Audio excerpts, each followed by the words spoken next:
Et parmi tous ces hommes qui chantent, il y en a un qui danse.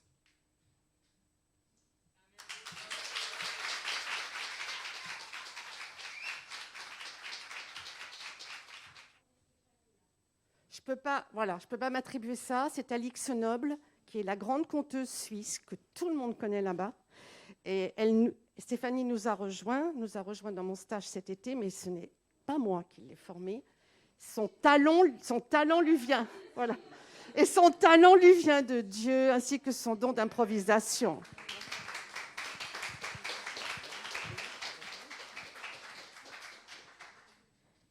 Actuellement, nous avons les paniers de dîmes et offrandes qui circulent. Ah, je suis contente.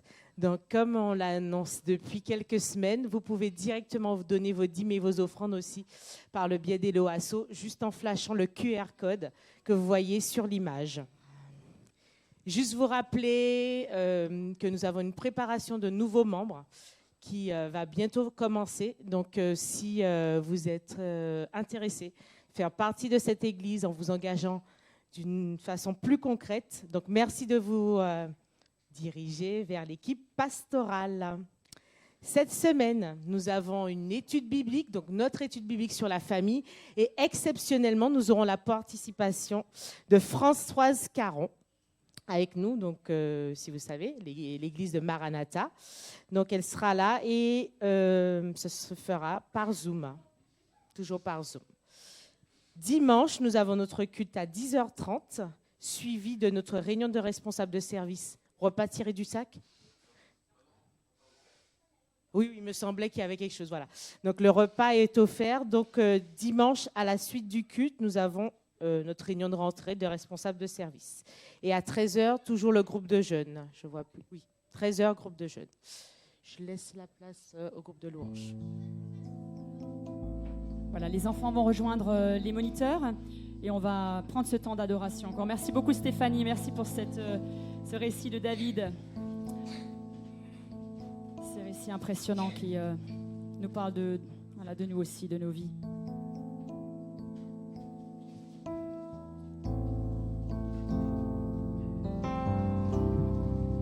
Je viens dans le secret, Seigneur, en ta présence. Je veux rester, Seigneur. Tu es là, tu es toujours là, Seigneur Jésus.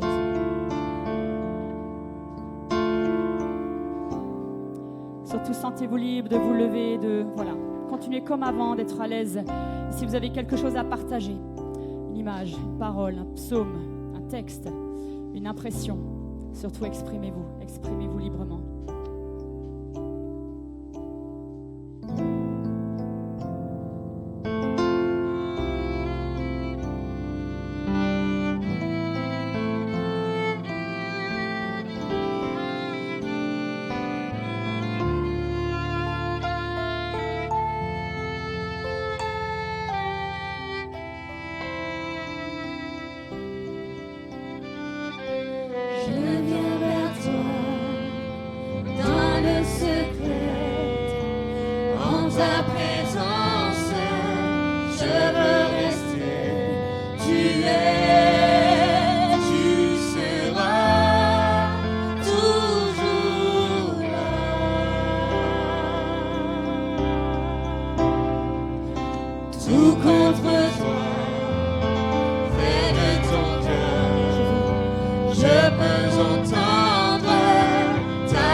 tu me soutiens, oh tu seras toujours là. Oui,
Disons, je viens vers toi. Je viens vers toi dans le secret, dans ta présence. Je veux tu seras toujours là. Tout contre toi, tout contre toi, près de ton cœur. Je veux entendre ta voix, car tu seras toujours là. Ébloui devant toi. Je ne peux pas rester comme je suis devant toi, Seigneur. Je suis ébahi devant ton amour. Ébahi par l'amour de ton ciel. Je suis là à tes pieds. Je viens t'adorer. Je désire habiter. On va le redire. Je désire habiter près de toi. Je désire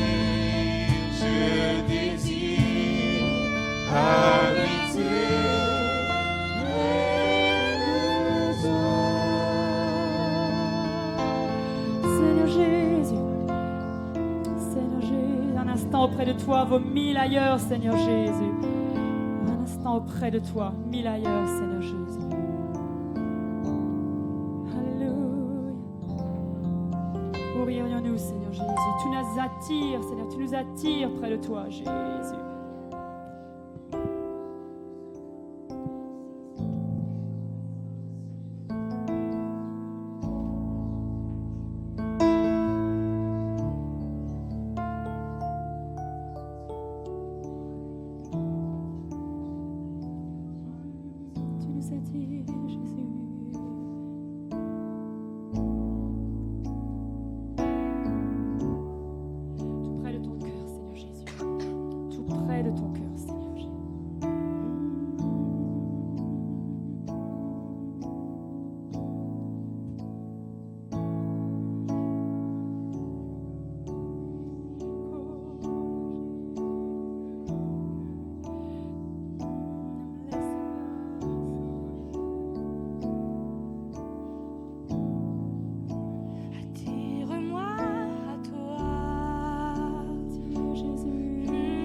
nos corps, Seigneur, nos motivations, Seigneur Jésus, nos projets près de toi, Seigneur.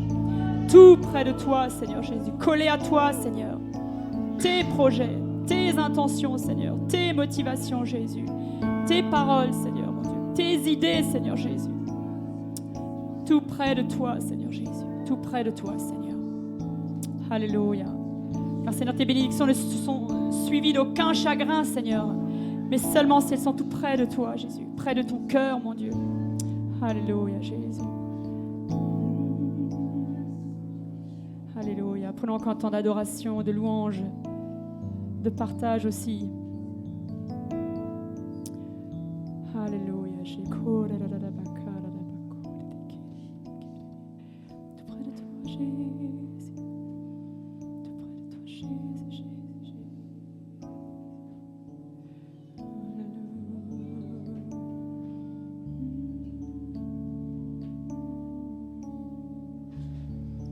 Seigneur, prépare-nous ta parole aussi, Jésus.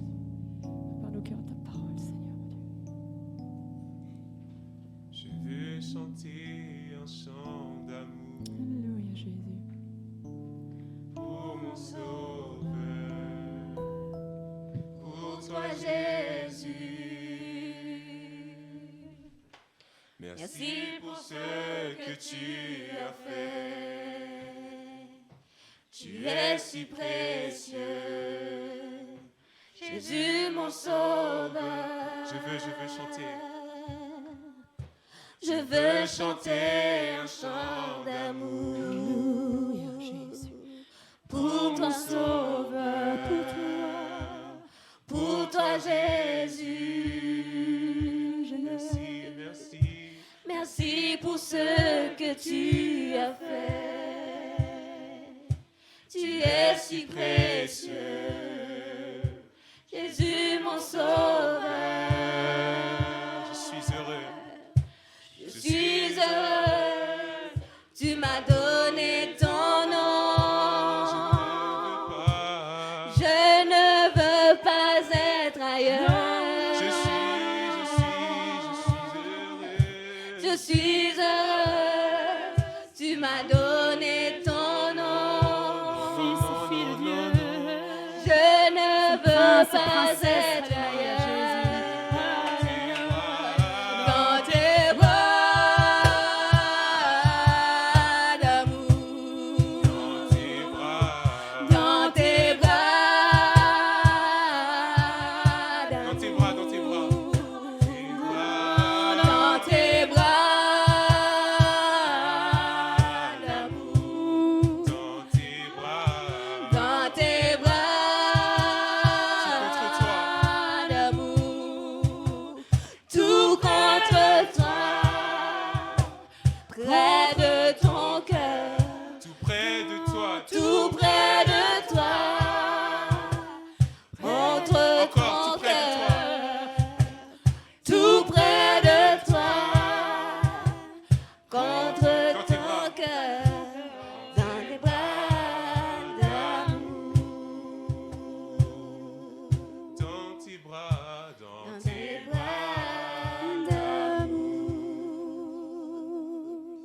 Amen.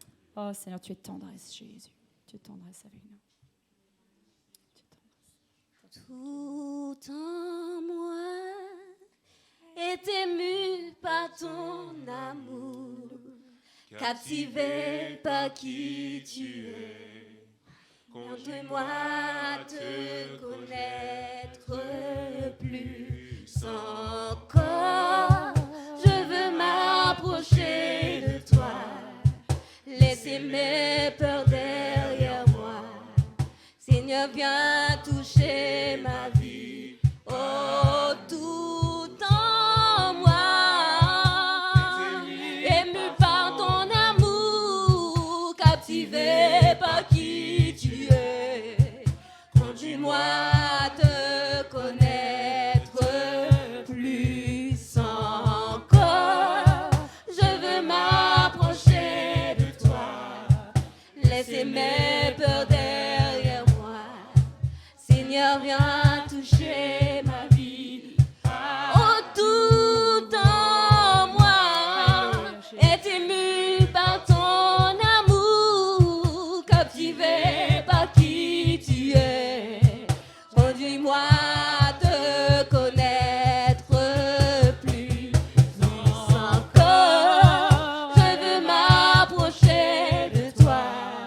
laissez mes peurs derrière moi. Seigneur, viens toucher ma vie à nouveau. Oh, oh, oh, oh, oh,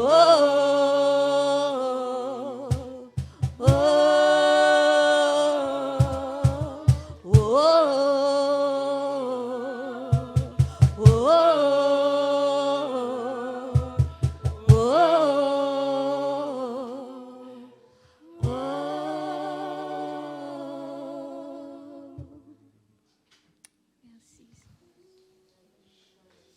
Gloire à toi, Seigneur. Merci, Jésus. Est-ce qu'on peut remettre le chant, enfin pas le rechanter, mais juste la strophe d'avant? Annie, tu peux me passer la télécommande, s'il te plaît? C'est ça, merci beaucoup. Je veux m'approcher de toi, laisser mes peurs derrière moi. Seigneur, viens toucher ma vie à nouveau. Il y a un message de Dieu pour nous ce matin. Et ce matin, et la semaine dernière en particulier, j'étais vraiment richement béni par l'intensité de l'adoration de l'Église. Il y a de la force dans notre adoration, j'ai trouvé ce matin et la semaine dernière. Je sens que l'Église, quand je dis l'Église, c'est la communauté des croyants réunis ici ce matin, que vous soyez des croyants convaincus ou en recherche, peu importe, mais en tout cas, vous faites partie de la communauté quand vous êtes là ce matin. Et vous laissez votre cœur être porté par cette admiration de Dieu et par ce désir d'élever Dieu. D'élever Dieu. Au-delà de vos besoins, au-delà de vos personnalités, au-delà de vos limites, eh bien vous élevez Dieu. Je veux m'approcher de toi, laisser mes peurs derrière moi. Seigneur, viens toucher ma vie à nouveau. Et certainement qu'il y a des peurs qui nous habitent. Des peurs de tout ordre, des peurs liées à vos difficultés personnelles, des peurs liées à votre relation avec Dieu, des retenues peut-être aussi dans votre cheminement avec Dieu. Peut-être que vous avez peur d'aller plus loin, peur d'aller trop loin avec Dieu, et ces peurs vous retiennent. Et ce matin, on vient de chanter « Je veux m'approcher de toi. Laissez mes peurs derrière moi. Seigneur, viens toucher ma vie à nouveau. » Seigneur, bénis ta parole ce matin. Tu parles déjà, tu as déjà parlé. Tu parles par les chants, tu parles par les prières, tu parles par les silences. Tu parles par notre ami qui nous a dit ta parole ce matin. Tu parles par des accessoires aussi comme ces foulards. Tu parles de tellement de manières. Tu parles par les prières, tu parles par tout. Ce matin, tu nous parles par ce chant encore. Tellement, je ne pouvais pas rêver une plus belle transition avec la prédication de ce matin. Seigneur, toi, tu sais ce que tu veux dire, tu sais à qui tu le dis, tu sais quand le dire. Alors ce matin, nous venons à toi, encore une fois, à cette étape de ce culte, pour que rien en nous ne vienne nous empêcher de te laisser régner dans nos vies. Alors règne, au nom du Père, du Fils et du Saint-Esprit. Amen. Je vous invite à prendre votre Bible ou une application biblique, voilà, dans Ézéchiel, chapitre 47. Ézéchiel, chapitre 47, c'est dans l'Ancien Testament, la première partie de la Bible, au chapitre 47.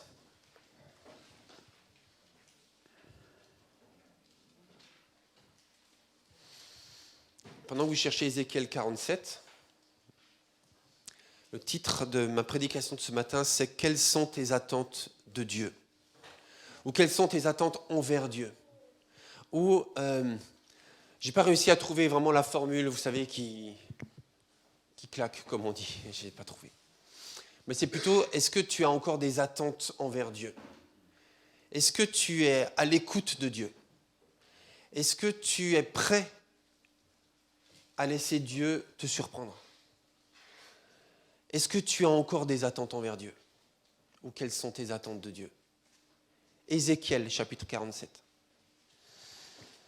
Et avant de lire quelques versets de ce texte, on va lire du verset 1 au verset 6, il faut quand même des éléments de contexte, toujours prendre le contexte de tout ce qu'on lit dans la Bible. Pas que dans la Bible d'ailleurs, il faut un contexte toujours dans toutes les informations qu'on entend. Mais là, on va parler de la Bible. Ézéchiel 47. Alors Ézéchiel, c'était qui? Ézéchiel, c'était un prêtre qui vivait à Jérusalem lors de la première attaque de Babylone. Babylone était un empire ennemi d'Israël, puissant, qui était venu pour détruire la ville et pour déporter une bonne partie du peuple d'Israël à Babylone. Et il n'aurait pas pu le faire si Dieu ne leur avait pas permis de le faire. Parce que Dieu protégeait Israël de tous ses ennemis. Et jamais aucun ennemi n'a pu dominer sur le peuple de Dieu si Dieu ne l'autorisait pas. Et Dieu ne l'autorisait jamais, sauf quand Israël se détournait de Dieu. Et quand Israël ne considérait plus Dieu comme son Dieu, eh bien à partir de là, eh bien Dieu estimait qu'il devait apprendre quelque chose. Que Dieu était le seul Dieu et qu'il méritait tout. Et lorsque l'armée de Babylone est arrivée à Jérusalem, ils ont détruit le temple. Et en détruisant le temple de Dieu, en fait, qui a été construit par Salomon avec les plans que Dieu avait donnés à David, eh bien, c'était le symbole que la relation avec Dieu était brisée.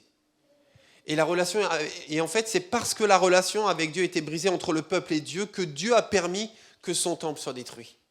Parce que de toute façon, la relation était déjà brisée. Et voilà que Ézéchiel, donc, qui était prêtre, se retrouve déporté à Babylone. Et je vous invite vraiment à lire tranquillement chez vous tout le livre d'Ézéchiel. Tout le livre, lisez-le tranquillement, il y a 48 chapitres, si je ne me trompe pas. Il y a 48 chapitres. Alors vous n'êtes pas obligé de lire tous les 48 en un seul coup, mais commencez déjà par le premier. Et le premier chapitre, vous verrez qu'à peine, enfin c'est pas à peine est-il arrivé à Babylone, parce que c'est 5 ans après qu'il reçoit cette première vision, mais le livre d'Ézéchiel commence par une vision extraordinaire de ce prêtre Ézéchiel qui voit des choses incroyables. Et si jamais vous ne savez pas quoi dire à Dieu, ou si vous avez besoin de passages bibliques pour provoquer votre admiration de la grandeur de Dieu, je vous encourage, en tout cas c'est ce que je fais personnellement, à lire des textes qui nous donnent une vision du surnaturel, de la gloire de Dieu, et qui nous montrent Dieu, le Dieu indéfinissable, le Dieu inexplicable, indescriptible, et qui de ce fait est décrit dans le chapitre 1 d'Ézéchiel, par exemple, d'une façon surréaliste, avec des créatures incroyables. On ne peut pas décrire des êtres de bronze. Enfin, vous voyez, quand on le prend au premier degré, on se dit, mais c'est quoi ce truc? Mais quand on le prend avec un cœur qui veut adorer Dieu, on se dit, waouh, je peux que me prosterner devant une réalité inaccessible à l'être humain. Nous sommes en 600 avant Jésus-Christ, dans le livre d'Ézéchiel. Et Dieu lui donne différentes visions prophétiques et lui demande de faire différentes actions qui seront un message pour le peuple d'Israël afin de les ramener à Dieu. Et dès la première vision qu'Ézéchiel reçoit, donc chapitre 1, voilà, Dieu se manifeste à lui dans sa gloire resplendissante. Et le mot gloire, en hébreu, qui est utilisé dans le livre du prophète Ézéchiel, c'est kavod.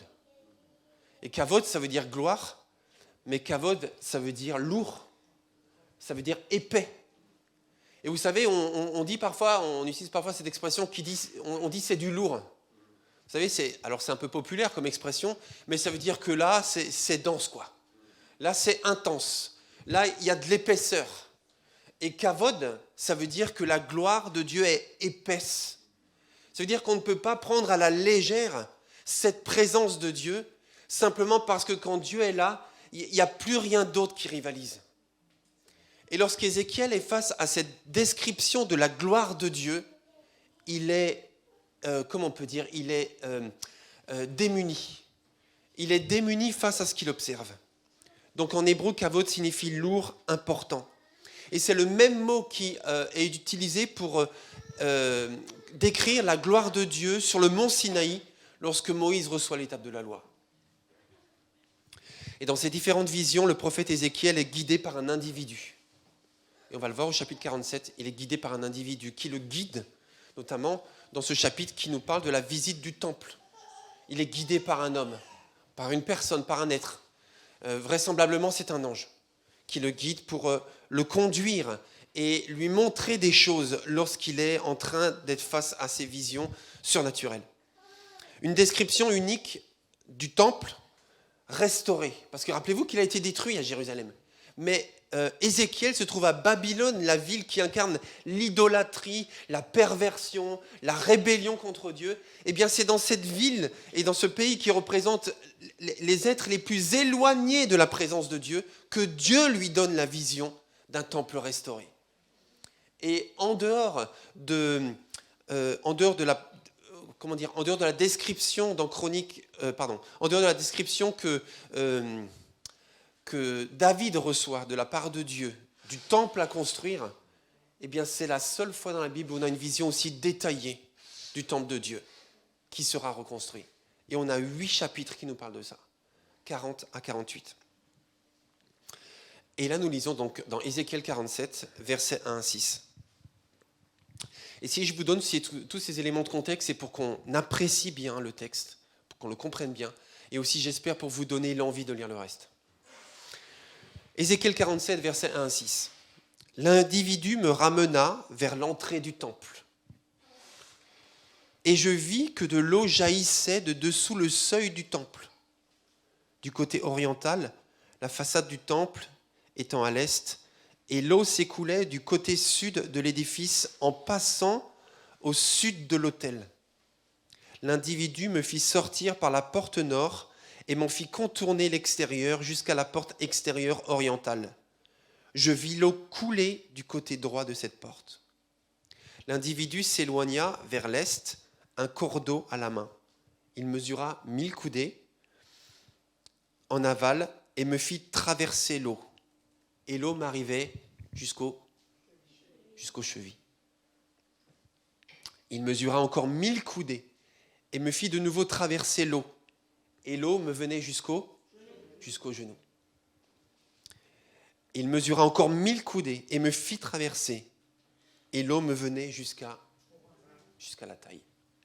Il mesura encore 1000 coudées. Maintenant, c'était un torrent que je ne pouvais plus franchir, car l'eau était si profonde qu'il fallait nager. On ne pouvait plus le traverser autrement. Il me dit, « Fils de l'homme, as-tu vu ?» L'eau devenait de plus en plus profonde au fur et à mesure que le prophète avançait dans la visite. D'abord, il avait de l'eau jusqu'aux chevilles, puis jusqu'aux genoux, puis jusqu'à la taille, puis visiblement jusqu'à la tête, parce qu'il devait nager pour circuler dans cette eau qui circulait, qui remplissait tout le temple. Et cette présence de Dieu était de plus en plus profonde. Plus il avance dans le temple et plus il baigne dans la présence de Dieu. L'eau est un des symboles dans la Bible du Saint-Esprit. Et souvent, le Saint-Esprit est représenté par l'eau. Et d'ailleurs, dans Ésaïe, cette fois-ci on change de livre prophétique, dans Ésaïe, chapitre 44, verset 3, il est dit « Je répandrai des eaux sur le sol altéré, j'en ferai ruisseler sur une terre aride. Oui, je répandrai mon esprit sur ta postérité et ma bénédiction sur ta progéniture. » Et cette eau que l'on voit dans Ézéchiel aussi représente la présence de Dieu à travers la présence de l'Esprit de Dieu. Alors je repose ma question d'introduction, enfin quand je dis ma question, je pense que c'est la question de Dieu pour nous. Quelles sont tes attentes envers Dieu ?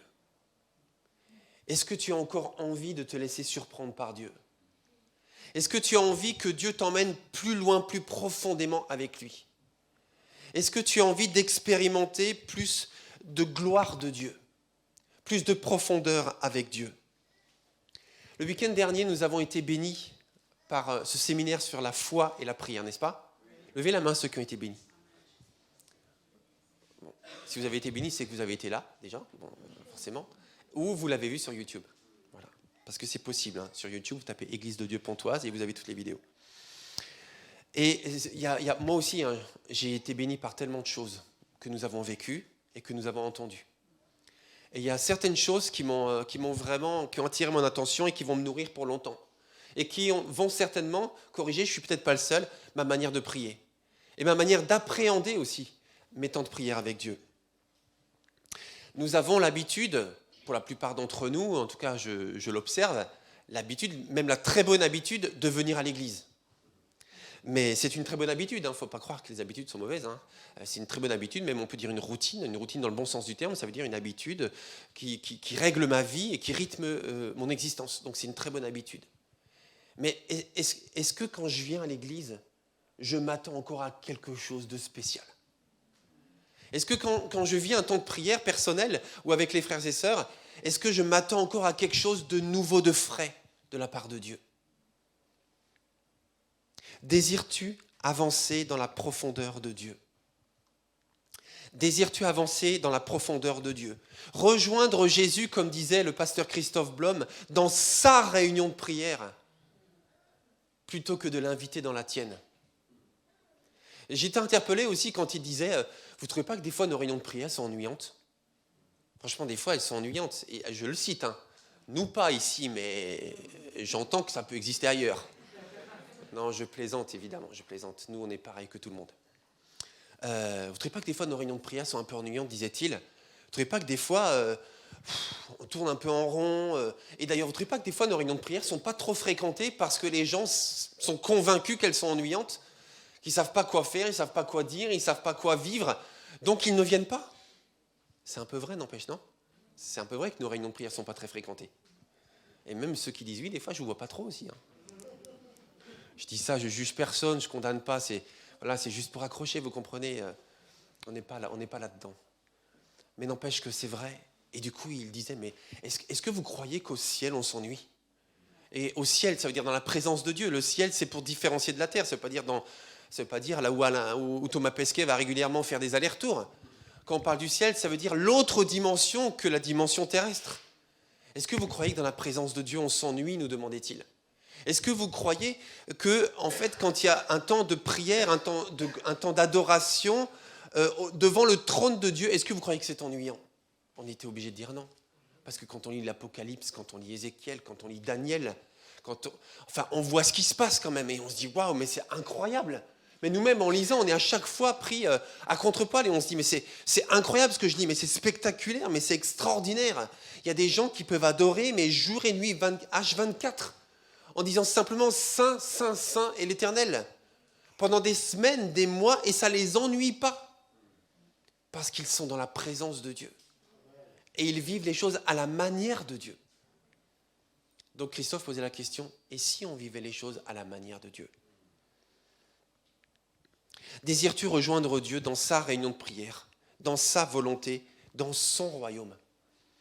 Alors jusqu'où sommes-nous prêts? Et je dis nous, c'est-à-dire vous et moi, jusqu'où sommes-nous prêts à avancer dans la profondeur de Dieu, dans une relation avec Dieu qui soit plus profonde qu'aujourd'hui? Quelles sont tes attentes de la part de Dieu? Est-ce que toi et moi avons encore des attentes envers Dieu? Et je pose la question parce que lorsque vous et moi nous lisons les évangiles, là aussi les évangiles c'est quand même extraordinaire, il se passe tout le temps quelque chose. Même lorsque Jésus a prévu de se reposer dans une barque avec ses disciples, suite au deuil de son cousin, même là encore, il se passe quelque chose. Les foules le suivent sur la plage comme ça pour essayer de récupérer de son enseignement, de sa présence. Et là, il se passe quelque chose. Ils avaient prévu de se reposer, il se passe quelque chose. Et là, qu'est-ce qu'on remarque dans les évangiles? Eh bien, on remarque justement que les gens attendaient quelque chose de la part de Jésus. Ils s'attendaient à ce qu'il se passe quelque chose. C'est pour ça, souvent, on lit que, sachant que Jésus était à la maison, des amis ont amené leur ami paralysé par le toit. Sachant que Jésus était à tel endroit, les gens venaient le voir. Ils s'attendaient à quelque chose quand Jésus était là. Parce que quand Jésus est là, il se passe toujours quelque chose. Toujours. Et c'est pour ça que, en fait, les gens étaient ouverts. Et vous savez, il est parlé d'un aveugle qui s'appelle Bartimée, fils de Timée. Voilà, c'est son nom, c'est comme ça. Et puis, il savait, il avait entendu dire, parce qu'il était aveugle, mais pas sourd, ni muet d'ailleurs. Il avait entendu dire que Jésus arrivait. Et là, il a hurlé de toutes ses forces, parce qu'il savait que c'était sa chance. Parce qu'il savait que quand Jésus était là, il se passe quelque chose. Amen. Alors il a hurlé, Jésus, fils de David, aie pitié de moi. On lui a dit, mais oula, vas-y mollo toi, parce qu'il n'y a pas que toi ici. Jésus, fils de David, aie pitié de moi. Ça m'est égal, Jésus est là, j'ai besoin de lui, il doit se passer quelque chose dans ma vie. On l'a calmé une fois de plus. Il a hurlé encore plus fort parce qu'il n'était pas muet. Jésus est venu le voir. Que veux-tu que je fasse pour toi? C'est pas qu'il a attiré l'attention de Jésus, parce que Jésus était venu pour ça.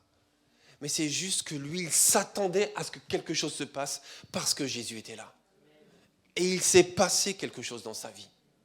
Et on a des tas d'exemples comme ça. Vous pouvez lire les évangiles et les relire et vous verrez que c'est rempli de rebondissements au point d'en faire une série en 3 saisons. La 3e saison est sur le point de sortir. Et c'est pas fini, je crois qu'il y en a 6 en tout, je ne sais plus combien. 8. Tout ça juste avec 4 évangiles. Si tu le veux, tu peux me rendre pur, un lépreux également. Cette expectative était très importante. Alors bien sûr, cela ne forçait pas Jésus à faire ce qu'il ne voulait pas faire. Mais il se passait toujours quelque chose. Parfois, il se passait exactement la chose que la personne demandait à Jésus. Et parfois, il se passait autre chose. Mais il se passait toujours quelque chose. Et c'est ça le plus important. Qu'il se passe quelque chose de différent, quelque chose qui vient de Dieu, quelque chose de décidé par Dieu. Et pas juste revivre toujours les mêmes choses de la même manière, au même moment, par les mêmes personnes qui font les mêmes choses. Mais que Dieu fasse à sa manière. Alors c'est facile à dire, hein. Dans la théorie on est d'accord, dans la pratique c'est pas facile. C'est pour ça qu'on a parlé de la peur tout à l'heure. Parce que le changement ça fait peur. Et ça fait peur à tout le monde, hein. Tout le monde a peur du changement. C'est pour ça même qu'il y a des diplômes pour l'accompagnement au changement. Parce qu'il y a de la résistance au changement. Il y a différentes manières dont Jésus agissait pour accomplir un miracle. Parfois il imposait les mains, parfois il imposait les doigts, parfois il se déplaçait, parfois il parlait, parfois il ne parlait pas. Parfois, il était tellement créatif. En tout cas, une chose est sûre. Quand Jésus est là, il se passe quelque chose. Quand Jésus est là, il se passe quelque chose. C'était là, voilà, c'est ça. Donc ça, on l'a vu. On est d'accord là-dessus. On est d'accord là-dessus ou pas? Quand la parole de Dieu est là, il se passe quelque chose. Et c'est pour ça que toi et moi, on a tellement de mal à lire la Bible. Pourquoi? Parce qu'il y a un ennemi de Dieu et un ennemi des hommes qui ne veut pas qu'on lise la Bible. Parce qu'on lit plein de choses, ou on ne lit pas plein de choses, ça dépend. Voilà. Mais on regarde, on a des écrans, et on peut faire plein de choses avec ça. Et en plus, on l'a toujours sur soi. Il ne faut pas dire qu'on n'a pas de Bible sur soi, c'est trop lourd. Non, non, il y en a là-dedans, gratuitement, et on l'a toujours sur soi. Okay, dans toutes les langues que vous voulez, même avec des images, même des vidéos si vous voulez. Donc on a la Bible, mais on a du mal à la lire. Pourquoi? Parce que la parole de Dieu est puissante pour transformer des vies. Parce que Dieu est dans sa parole. 2 Timothée 3, 16 et 17. Je vous invite à prendre le texte parce que là, je parle. Enfin, j'espère surtout que c'est l'Esprit de Dieu qui parle. 2 Timothée 3, 16 et 17. Je vous laisse trouver ce texte. Qui c'est qui l'a trouvé? Levez la main. 2 Timothée 3, 16 et 17. Tiens, vas-y Nathan, tu vas nous lire ça, s'il te plaît. Je vais attendre que tout le monde trouve. Vas-y. Je me lève. Car toute l'écriture est inspirée de Dieu et utile pour enseigner, réfuter, redresser et apprendre à mener une vie conforme à ce qui est juste. Ainsi, l'homme de Dieu se trouve parfaitement préparé et équipé pour accomplir toute œuvre bonne. Merci. Toute écriture est inspirée de Dieu. Donc quand je lis la Bible, il se passe quelque chose. Vous savez, pour revenir sur les visions extraordinaires d'Ézéchiel, de Daniel, de l'Apocalypse, moi personnellement, pendant des années de conversion, je ne lisais pas ces textes. Parce que quand j'étais face à eux, je ne comprenais rien en fait. Je me disais, mais c'est quoi ça? Ça n'a aucun sens. Des êtres avec 4 ailes, avec 4 visages. Mais c'est qui ces gens en fait? C'est quoi? C'est pas des anges? C'est quoi en fait? C'est quoi ces créatures? C'est quoi cette mer de cristal, cette mer de verre? Mais c'est quoi ces êtres qui n'ont... Qu'est-ce qui se passe quoi? Je comprenais rien. J'ai arrêté de lire. Et aujourd'hui, c'est une source d'adoration dans ma vie. Parce que toute écriture est inspirée de Dieu. Et utile pour enseigner, réfuter, redresser et apprendre. Donc quand la parole de Dieu est là, quelque chose se passe. Quand l'Esprit de Dieu est là, quelque chose se passe. Quelque chose se passe. Alors parfois ça nous rassure, Parfois, ça nous étonne, mais quelque chose se passe. Jusqu'où je vais laisser Dieu agir dans ma vie? Quelles sont tes attentes de Jésus? Il y a une grande générosité en Jésus. Et c'est pour ça que nous devons toujours nous attendre à quelque chose. Parce que nous avons un Dieu généreux. Il y a même une sorte, je me permets le terme, je le mets entre guillemets. C'est peut-être pas le meilleur terme, mais c'est voilà, le terme que j'ai trouvé pour exprimer ça. Je disais, il y a une générosité en Jésus, pardon. Et il y a même une sorte d'extravagance en Jésus. Alors voilà, peut-être c'est le bon mot, peut-être c'est pas le bon mot. Mais pourquoi j'ai utilisé ce terme? Parce qu'il y a quelque chose d'extraordinaire, quelque chose d'incroyable. Vous savez, comme un feu d'artifice, comme un débordement de bénédiction, un débordement de générosité. C'est pas juste de la gentillesse, c'est pas juste de la bonté, mais c'est incroyable, quoi, en Jésus. Et c'est pour ça qu'on doit s'attendre toujours à aller plus profondément avec Jésus. Parce qu'il y a tellement plus à connaître de Dieu que ce que nous connaissons déjà. Et quoi que tu connaisses de Dieu, il y a plus. La présence de Jésus lui-même, quand on y pense, je veux dire, Jésus a parlé par les prophètes. Jésus a parlé par les textes. Jésus a parlé par des anges. Mais là, maintenant, il parle par son Fils. Donc Jésus, ce n'est pas juste un prophète, ce n'est pas juste un homme de bien, mais c'est Dieu. Ça veut dire que Dieu est capable de venir lui-même parmi les hommes pour leur parler, pour les toucher, pour les aimer, pour les écouter. C'est pas extraordinaire, ça? C'est pas au-delà de tout ce qu'on pourrait imaginer? C'est tellement incroyable que quand ça s'est produit, beaucoup n'y ont pas cru. Et quand il a dit qu'il était Dieu, quand il a dit « Avant qu'Abraham fût, je suis », on dit « Oula, c'est quoi ce truc-là » Mais c'est Dieu. Quand il a dit qu'il était là depuis le commencement, mais c'est Dieu. Parce que ce n'était pas un prophète. Quand il a dit « Détruisez ce temple et en 3 jours je le reconstruirai », mais quel être humain peut faire ça? Personne. Mais Dieu, oui.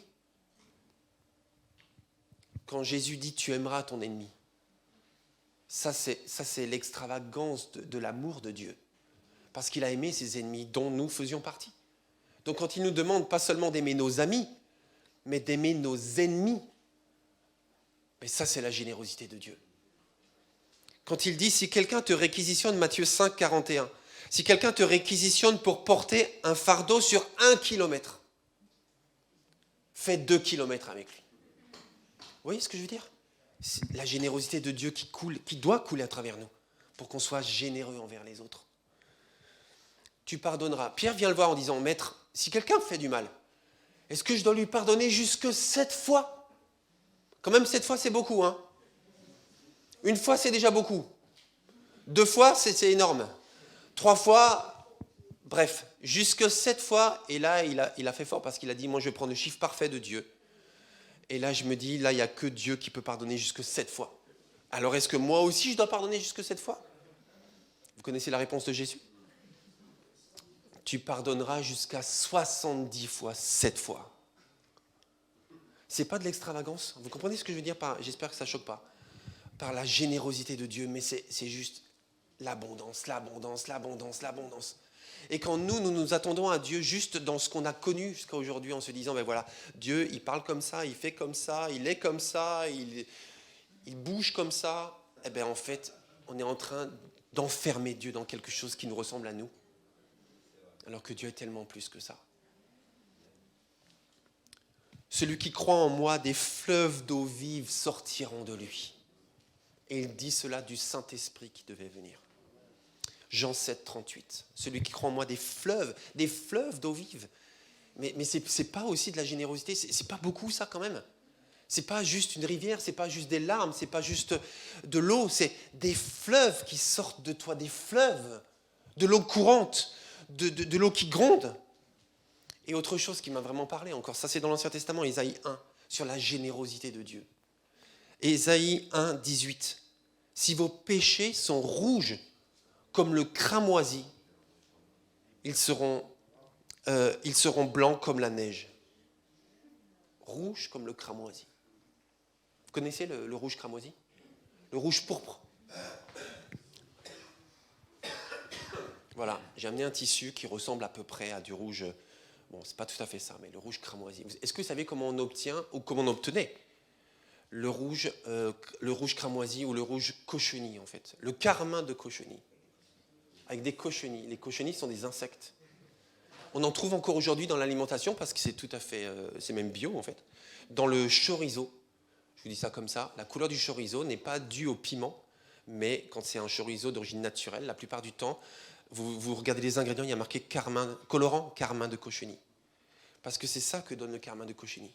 Et en fait, Dieu dit, si vos péchés sont rouges comme le cramoisi, parce que là c'est quand même, c'est vraiment teinté quoi, ils seront blancs comme la neige. Mais est-ce que c'est pas puissant, est-ce que c'est pas généreux de faire passer de ça à ça?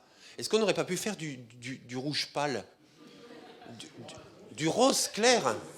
Du rose clair, on aurait pu. Mais non, l'huile change, Dieu change. Une couleur indélébile en fait. Parce que si vous vous tachez avec du carmin de cochenille, ça ne sortira plus de votre vêtement. Mais lui, il efface la couleur des fibres pour la purifier au point que ça devienne blanc comme la neige. Alléluia. Est-ce qu'on peut applaudir Dieu? Est-ce qu'on peut applaudir Dieu?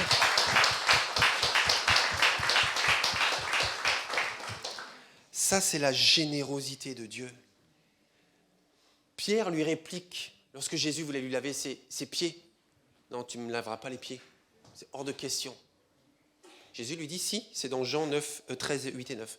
Jean 13. Jésus lui dit, si je ne lave pas tes pieds, si je ne te purifie pas, tu n'entreras pas dans le royaume de Dieu. Et là, Pierre, connaissant Jésus quand même, dit, bon alors je ne veux pas que tu me laves que les pieds, mais tu me laves tout le corps tout entier. Parce qu'on est avec un Dieu généreux, donc je veux tout de Dieu en fait. Je veux tout, donne tout Seigneur, donne tout. Quand nous mesurons, quand nous négocions, quand nous calculons, quand nous retenons, nous nous privons de cette abondance. Et je dis ça de la part de Dieu, c'est pas Philippe qui vous parle là, c'est de la part de Dieu. C'est votre Dieu, c'est mon Dieu qui me parle à moi, qui vous parle à vous.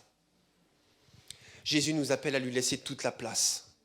Tu aimeras le Seigneur ton Dieu de tout ton cœur, de toute ton âme, de toute ta force, de toute ta pensée, de tout. Alors quelles sont tes attentes? Je repose la question. Et même quelles sont encore tes attentes vis-à-vis de Dieu? Penses-tu avoir fait le tour de la question, connaître Dieu au point de tout savoir de lui et de tout prévoir de sa part? Ou veux-tu encore te laisser surprendre? La réponse, attention, parce que si tu dis oui, je veux me laisser surprendre, ça t'engage et ça m'engage. Alors je conclus ce matin. 2 choses essentielles. Dans mon temps de prière que j'ai pris pour la prédication de ce matin, j'ai eu à cœur ces 2 choses. Peut-être qu'on peut en rajouter 3, 4, 5, peut-être. Mais j'ai eu à cœur de vous donner ces deux choses ce matin. Il y a 2 choses essentielles pour aller plus loin avec Jésus. En tout cas, dans l'état actuel des choses, c'est la priorité, c'est la conviction que j'ai. La première chose essentielle pour aller plus loin avec Dieu, c'est rappelle-toi constamment que Dieu est absolument bon.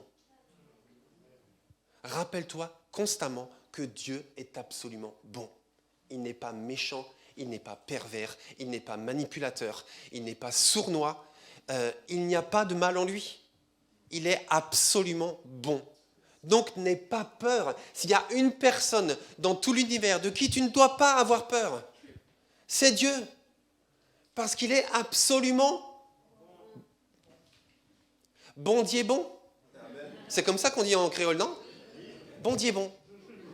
Voilà, le bon Dieu est bon. Ben, c'est son nom, il est le bon Dieu. Oui, mais le bon Dieu est bon. Il est absolument bon. Dans Luc 11, verset 13, Jésus parle. Je n'ai pas mis tous les versets, parce que je ne voulais pas attirer trop notre attention sur les écrans. Luc 11, verset 13, Jésus dit à ses disciples, « Si donc mauvais comme vous l'êtes, ou méchant comme vous l'êtes, vous savez donner de bonnes choses à vos enfants. » On n'est pas méchants, nous les parents quand même. Non? Vous les parents, vous n'êtes pas méchants. Vous êtes gentils. On est gentils quand même. Mais on n'est pas parfait. Donc on est gentil, mais en même temps, on est capable de faire du mal. Et on le reconnaît nous-mêmes d'ailleurs. Avec le recul, il y a des choses qu'on aurait fait autrement. Mais sur l'instant, on a fait ce qu'on a pu. Donc Dieu nous dit, vous parents qui êtes bons et qui aimez vos enfants, et qui pourtant est imparfait, et qui parfois faisait du mal à vos enfants, Je ne parle pas des punitions ou des choses comme ça qui ne font pas plaisir, mais qui sont bonnes. Et je dis, si vous êtes capable, alors que vous aimez vos enfants et que vous êtes capable d'être imparfait, eh bien, combien plus forte céleste, votre Père qui est parfait vous donnera le Saint-Esprit à ceux qui le lui demandent. Dieu est bon, Jésus est bon, le Saint-Esprit est bon. Ok, je m'arrête là avec ce point. Deuxième chose. Donc premièrement, je répète, pour laisser Dieu remplir ta vie et toi ne pas avoir peur d'aller loin avec Dieu. N'oublie jamais que Dieu est absolument bon, donc n'aie jamais peur de lui. Jamais peur de lui. La deuxième chose, c'est garde ton cœur pur. Garde ton cœur pur, intègre, propre devant Dieu. Et tout se passera à la manière de Dieu. Mais ne cherche pas à manipuler Dieu. Ne cherche pas à négocier avec Dieu. Sois sincère devant Dieu. Parce que même si tu fais une erreur, mais que tu es sincère, Dieu te corrigera. Et Dieu t'aidera à avancer. Mais si tu commences à être biaisé dans ton cœur, à vouloir obliger Dieu à faire certaines choses, ou à chercher à manipuler Dieu, parce que tu ne manipuleras jamais Dieu, mais à croire, à chercher à le faire, ou juste à enfermer Dieu à quoi que ce soit, ça se passera mal. Mais garde ton cœur pur. Garde ton cœur pur. Et là, toutes les erreurs que tu peux faire, eh bien Dieu t'accompagnera et te fera grandir, il n'y a pas de problème. Mais garde ton cœur pur, c'est la chose la plus importante. Sois sincère devant Dieu. Sois honnête avec Jésus. Je termine avec un dernier verset. Ok, j'ai juste mis la référence. Garde, c'est un proverbe, proverbe 4, 23. Garde ton cœur plus que toute autre chose, car de lui viennent les sources de la vie. Garde ton cœur pur. Il y a des choses que tu ne comprends pas, il y a des choses qui te dépassent, il y a des choses qui te blessent, il y a des choses qui te dérangent. Ok, mais garde ton cœur pur devant Dieu et présente-lui tout ça, tout simplement. Ne laisse pas ton cœur se remplir d'amertume. Ne laisse pas ton cœur se laisser polluer par la rancune ou quoi que ce soit. Règle tes problèmes avec les gens. Et garde ton cœur pur devant Dieu. Et à ce moment-là, tu verras, tu iras mais tellement loin. Et quand je dis tu, c'est moi aussi. Mais garde ton cœur pur.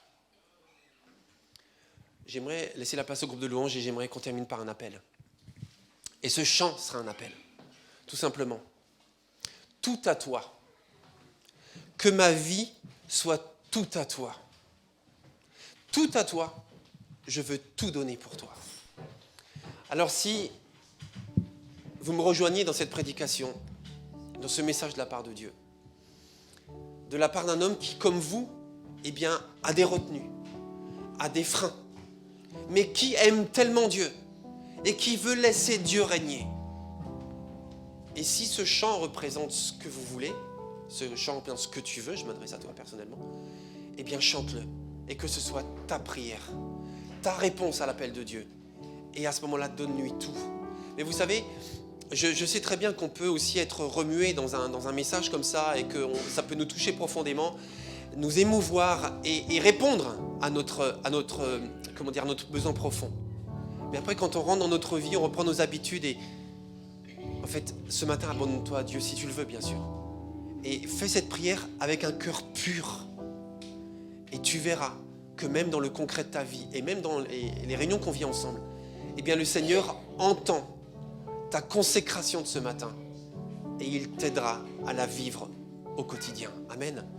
Alors si ce chant représente votre prière, ben, je vous invite à vous lever et à le chanter simplement.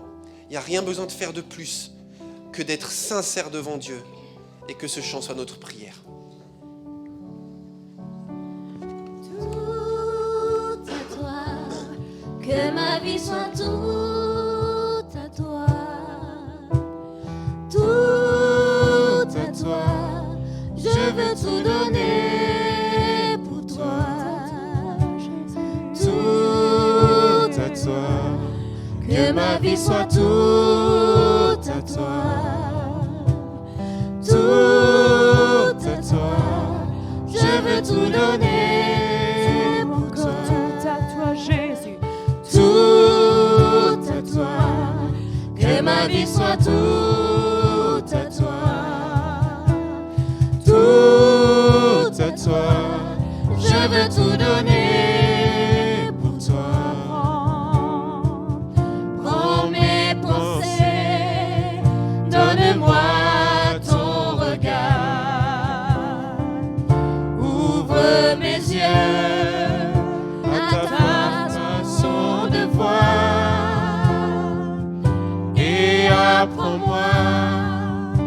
à partager l'espoir. Tout à toi, que ma vie soit tout à toi. Tout à toi, je veux tout donner pour toi. Alléluia, Seigneur Jésus, touche nos cœurs ce matin, Seigneur Jésus. Tout à toi, Alléluia, gloire Que à ma toi, vie Seigneur soit Jésus. tout Amen, à toi. Seigneur Jésus, Jésus. tout à toi, je veux tout Brise donner. mon orgueil, Seigneur Jésus. Brise mon orgueil Et pardonne mon Seigneur Jésus, péché. pardonne-nous, Seigneur Dieu. Par ton esprit, Alléluia, Seigneur Jésus. fortifie ma Oui, Seigneur Jésus, volonté. ma volonté, Seigneur, j'ai rempli mon cœur. Remplis mon cœur de ton humilité. Tout à toi, que ma vie soit tout Tout à toi, à Jésus, toi. mes pensées, mon cœur, Seigneur Jésus. Tout Seigneur, à mon toi, Dieu, tout. je veux tout donner. Chasse mes angoisses, Seigneur. Chasse Tout mes à toi, Alléluia. que ma vie soit tout à toi. Tout à toi, Je veux tout donner, je veux tout donner. donner pour Toi, toi. chasse mes angoisses, remplis-moi de ta joie. prends mes soucis, mon âme espère en toi. Enflamme-moi, Seigneur, Enflamme-moi. Je veux brûler pour toi. Je veux brûler pour toi. Tout à toi, que ma vie soit tout à toi. Alléluia. Tout à toi, Approchons-nous vraiment. je veux Approchons-nous. tout donner Seigneur pour Jésus. toi. Alléluia. Approchons-nous, approchons-nous. Seigneur Tout à Jésus. toi, que ma vie soit tout à toi. Nous avons tous dans nos têtes ce qui nous éloigne du Seigneur Jésus. Tout à toi, Alléluia. je veux tout donner pour toi. Alléluia, Jésus. Tout à toi. Que ma vie soit tout à toi. Jésus. Tout à toi, Approchons-nous je vraiment. veux tout donner. Donne, Seigneur Jésus, ce qui reste encore, Seigneur. Il reste tellement de parties qu'on ne t'a pas Tout données, Seigneur Jésus. à Tellement de choses qui ne sont pas à toi, Que Seigneur. ma vie soit tout. Enlève la crainte de nous approcher de toi, Seigneur. Enlève la crainte de nous approcher de toi, Jésus. Je veux tout donner Alléluia, Seigneur Jésus. pour toi. Amen, Seigneur Jésus. Alléluia. Ce week-end, on avait entendu aussi que Moïse, quand il s'approchait de Dieu de plus en plus, c'est Dieu qui lui a dit à un moment donné, arrête Moïse, arrête. Parce que là, tu vas brûler, tu vas être détruit parce que tu es trop proche de moi. C'est que Dieu qui nous dit quand on doit s'arrêter d'être proche de lui. On ne peut pas, nous, en fait, nous retenir. Seigneur, aide-moi à ne pas me retenir, Seigneur Jésus. M'approcher de toi, Seigneur Jésus. Seigneur, on est encore tellement loin de toi, de ton cœur, Jésus. Seigneur, comment pouvons-nous être si loin de toi, Seigneur Jésus? Alléluia. Tout près de toi, tes bras d'amour, Seigneur, comme on l'a chanté ce matin. Tes bras d'amour, ton cœur plein de tendresse, ta bonté infinie, Seigneur Jésus. Oh Seigneur Jésus, chasse nos angoisses, nos peurs de nous approcher de toi. Seigneur Jésus, béni soit ton nom. Alléluia, Jésus. Amen, Seigneur Jésus. Amen, merci Seigneur Jésus. Amen, n'hésitons pas à nous approcher du cœur de Dieu. Alléluia. Merci Seigneur Jésus. Tout à toi, que ma vie soit tout à toi. Amen, Seigneur Jésus. Tout à toi, je veux tout donner pour toi. Oh là là là là, Tout à toi, que ma vie soit tout à toi. Tout à toi, je veux tout donner pour toi. mes craintes aussi, je te les donne, Seigneur Jésus. Mes craintes, Seigneur, mes questionnements, Jésus, tout. Que ma vie soit Loué tout sois-tu, Jésus. Béni à sois-tu, toi. Jésus. Dieu de toute éternité, tout est à toi, Seigneur Jésus. Je veux tout donner. Tout est à toi, tu as tout accompli.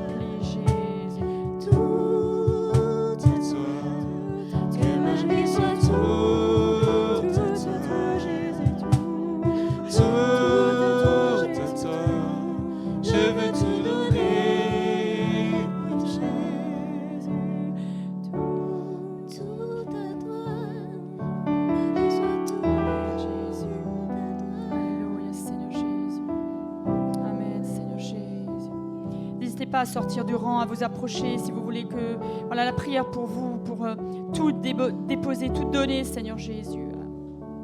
Seigneur, au roi des rois. N'hésitez pas, n'hésitez pas. Seigneur Jésus. On est entre frères et sœurs et on est tous devant le cœur de Dieu, tous comme on est, avec nos différents parcours, nos vécus. On a tous des retenues encore. C'est vrai qu'on peut vraiment prendre le bénéfice des uns des autres, qui sont plus approchés du cœur de Dieu encore. Merci Seigneur Jésus. Merci Seigneur de pouvoir nous enseigner les uns les autres, de pouvoir nous conduire les uns les autres, Seigneur Jésus. De pouvoir être au bénéfice des uns des autres. De nous approcher plus de toi. Lâcher prise. Lâcher les peurs derrière nous, Seigneur Jésus. Merci Seigneur mon Dieu pour mes frères et sœurs. Merci mon Dieu pour mes frères, mes sœurs, mes amis, mon Dieu. Seigneur Jésus, Jésus.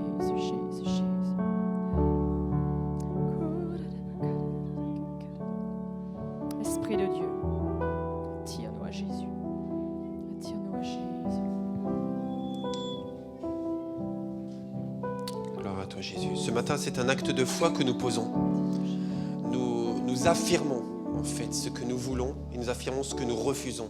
Nous refusons de nous laisser freiner par ce qui est injustifié. Et nous affirmons que nous voulons aller dans la profondeur de Dieu. Donc c'est un acte de foi que nous posons et c'est essentiel. Et en même temps, nous refusons aussi de nous laisser freiner par quelque chose qui n'est pas la gloire de Dieu. Donc c'est aussi pour nous un acte de foi d'abandonner justement ces freins, ces peurs, peut-être ces mauvaises expériences ou alors un sentiment d'illégitimité ou d'infériorité ou de comparaison, quoi que ce soit, enfin peu importe, j'imagine que tout ça, ça a plein de visages différents. Mais abandonnez ça, abandonnons ça à Jésus tout simplement ce matin. Seigneur Jésus, ce matin, nous voulons t'abandonner et déposer à tes pieds tout ce qui aujourd'hui nous retient d'aller plus loin et plus profondément avec toi. Seigneur, nous avons certainement des tas de raisons qui trouvent une justification pour chacune de ces choses. Mais nous comprenons ce matin, Seigneur, que tu es un Dieu bon. Seigneur, tu es la personne la meilleure de tout l'univers. Et que si nous pouvons avoir confiance en quelqu'un, plus qu'en n'importe qui d'autre, c'est en toi. Alors Seigneur, nous acceptons qu'aucune de ces justifications ne peut tenir face à ce Dieu bon qui aime ses créatures, chacune de ses créatures, au point d'avoir donné sa vie pour elles. Alors Seigneur, nous abandonnons tous ces freins à tes pieds et te prions de te mouvoir librement au milieu de nous, mais aussi en nous, au quotidien, afin que nous soyons tes témoins, tout simplement. Seigneur, nous le sommes de fait lorsque tu brilles en nous. Alors Seigneur, brille en nous plus que jamais, au nom puissant de Jésus. Et tous ceux qui sont d'accord disent Amen. Merci Seigneur. Gloire à toi Seigneur. Tout à toi Jésus, tout à toi, que ma vie soit tout à toi, tout à toi, je veux tout donner. Une dernière fois, tout à toi, Seigneur Jésus. Tout à toi, que ma vie soit tout à toi, tout à toi, je veux tout donner pour toi. C'est difficile de s'arrêter quand c'est comme ça, mais on va le faire quand même pour ceux qui doivent rentrer chez eux. Donc si vous souhaitez partir, eh bien, on t'arrête officiellement. Si vous souhaitez rester là, assis encore dans la prière, dans la méditation, eh bien, sentez-vous libre, tout simplement. Maëva nous a préparé aussi une collation à l'extérieur. Donc c'est un jour de jeûne et prière. Donc voilà, il y aura juste des boissons. Et pour tous ceux qui peuvent, je vous invite à rester aussi d'ici à peu près une petite demi-heure. On va démarrer un temps d'intercession, d'adoration dans le jeûne et la prière. Donc voilà, tout simplement que chacun fasse selon ce qu'il a envie, dans le contexte dans lequel nous sommes ce matin. Que le Seigneur nous bénisse et il le fait. Il le fait tellement, tellement, tellement. Alors voilà, que la gloire de Dieu se manifeste tout simplement selon son bon vouloir. Amen. Amen.